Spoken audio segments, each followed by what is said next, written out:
E-class change requests help us extend the standard. How to include new structural elements with a change request.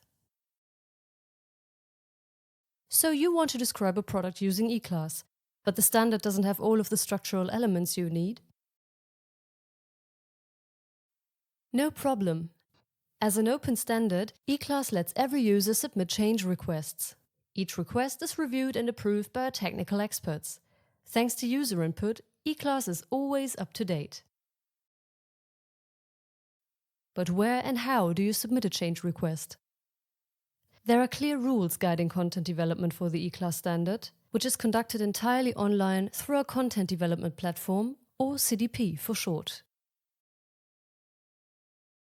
Register free of charge at the platform and submit your change request directly through the portal using an Excel template or the E-class web service, whichever is appropriate to your specific use case. What information do you need to submit a change request? Every change request submitted to E-class must include all information regarding the structural element that is needed to fulfill the request, and this information must comply with formal requirements.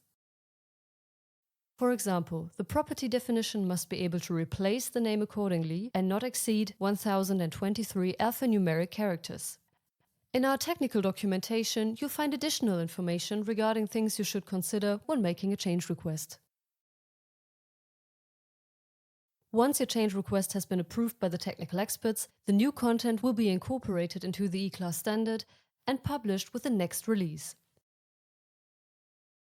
If you're in a hurry and don't want to wait for the new release, you can use the new Fast Track function.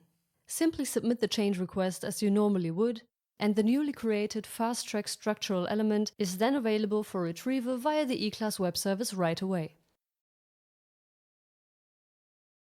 You decide whether this Fast Track structure element should be used for internal purposes as well as in your exchange with business partners, or, once successfully tested, whether it will also be integrated into the standard with the next release. Ready to get started? Register now at our E-class content development platform and submit your first change request.